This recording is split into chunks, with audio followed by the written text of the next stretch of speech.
maqaa keenya hundaan galatoomtu namni ali jaalatu hojii isaa dinqisiifatu hundi isii hedduu galateeffachuu fi ammallee yaadachuu amma isin jirtu barbaachisan fakkaata isii fi warra isa dhumatatti tajaajilaa bahe abaluu doon jenne warra biyya ormaatii dhaqees hedduu jireeyyoonni isaa waayiloonni isaa akka obboleessaa akka abbaa ture laalu isaan bahee jireessu ummata isa jaalatu ka hojii isaa dinqisiifatu ka irraa fayyadame dhaamsa isaa irraa hundumaa rabbii jajjabeessu hojii isaa akka hedduutti himuu danda'ama anaaf akka obboleessaatis akka waa'ila qabsootiiti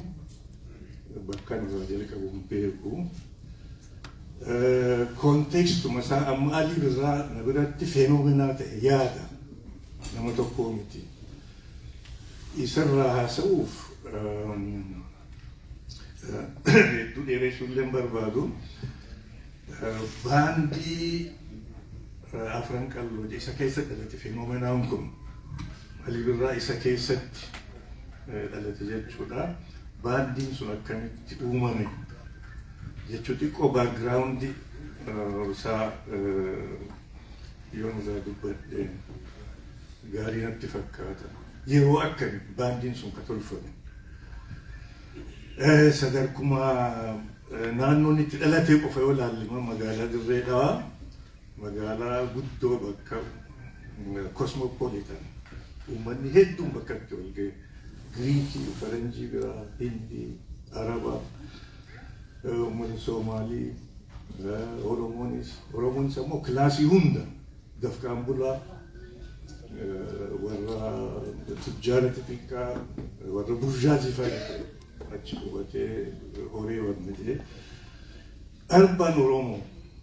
warra arbanaa jettee wannis qabu kan hundumaa jira isaanillee rakkoo isaa mudate haala san keessatti define godhu who are we uummanni keenya irra guddaan qotee bulaadha warri arbanaa jettee kuni identitiin isaanii maali eenyu nuti faranjii miti arabaa miti habashaa miti maali nuti jechuu gaaffii ture naannuma sanillee jechuudha define godhuu fi identitii isaanii baruu beekuu ibsuu gaaffii akkasiitu ka'e Oromiyaa keessa naannoo adda addaa waan akkasii ture immoo Baalimmaa duruu lolli ka'u jira ka booda warri maqaa isaanii irra turan achi duraa osoo achiin takkaan dhaabbanne gara Shawaa dhufne immoo waanuma gaaffii akkasii ture waa'ee identitii Oromoo eenyummaa Oromoo cunqursaa jala jiran maal goone eenyummaa akkamitti ilaallamu gaaffii tanaatu ture feenomenaa kanaatu ture Shawaa keessatti amma karaa akka seera gaafasitti maqaa Oromootiin ifuun hin danda'amu bulchiinsa yeroo sanitti maqaa karaa jaaruutiin namni kabaja jaaruu danda'e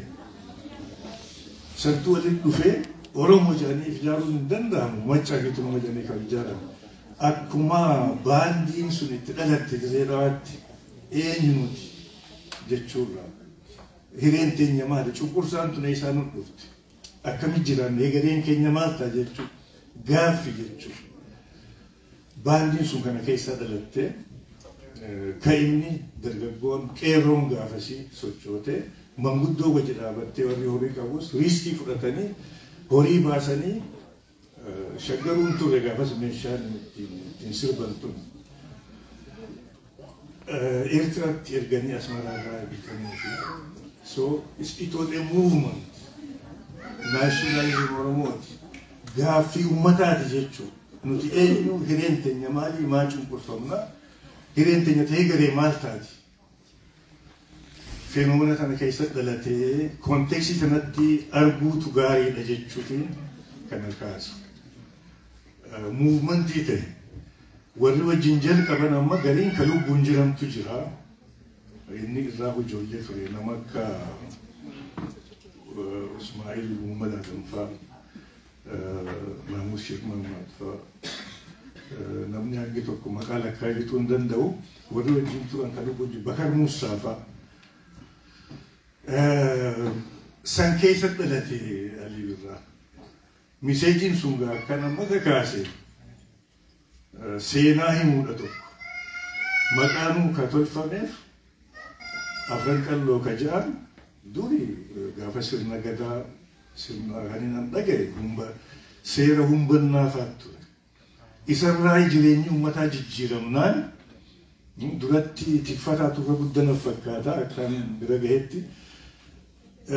qonnaatu babal'ate nagaraatu babal'ate hariiroo biyya ormaatti hojii jirtuutu wanna ta'e jijjiirame jireenya jijjiirame kanatti adjust godhuu fi afran qallooti jedhaniiti ka heeraatu bahe jechuu heeraa haaraa reform law gaafa manguddoo fi dargaggeessi kun wal gahee baadii kana tolchan maqaa santu kennameef maqaa seenaa guddoo qabu heera Oromoo ka dur maaliif sirni gadaa gumii gaafa jedhanii bara 88 wal ganeeti waan jijjiiramuu qabu jijjiirame heera humbannaatu akkasi jijjiirame maqaan kun gudda gaafa manguddoo fi dargaggeessi kun wal gahee baadii san tolchanii afran qalloo jedhaniin immediate relate godhe jechuudha hawaasa naannoo sanii hunduma wajji Oromoo biraatti hojii relate godhe. Himannaa jiru sun gaaffii kaate santu sadarkaa guddattu ta'e jechuudha. Waan lookaalizimii miti isa bira dabre naashinaalizim xiqqoo Harargee ta dursan waan qofaa miti gaafa baandiin sun jaaramtu. Nuti eenyu uummata Oromoo bal'aa wajji relate godhuutu argame. Qaanqee taatee facaatee Oromiyaa guutuu wal geesse jechuudha. Dhumarratti misee dhaamsa sanii sirboota isaatis yoo agarre immoo namni guddaan sirbarraa beeka. Sabal dhabeetu ilmaan qalloo waan afran sanii miti. Lakkoo isaanuu xiqqaatan jedhe sun warra santochi keessatti. So kana wajji relate godhaa seenaa hima jechuu tokko. Haala keessa jiru uummanni keenya ka yeroo sanii ka amma sirboonni isaa kana hima walitti haasofsiisa uummata maal keessa jiru rakkoo keessa jiru akkamitti keessaa baana discussion jechuudha tokko seenaa haasawa waan amma egereen keenya maal ta'uu qaba kaayyoo qabna kaayyoo san bira gahuuf maal goona maal hegereen suni hegeree dimokiraasii ka walqixxummaa kana miseejiin isaa guututti yoo gabaabsee amma warri sirba isaa gaariitti beeku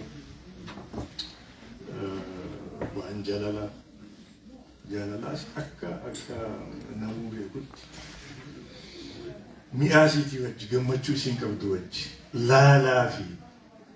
dirmamuu isiin fiddu godaannisa isiin dhiiftu wajji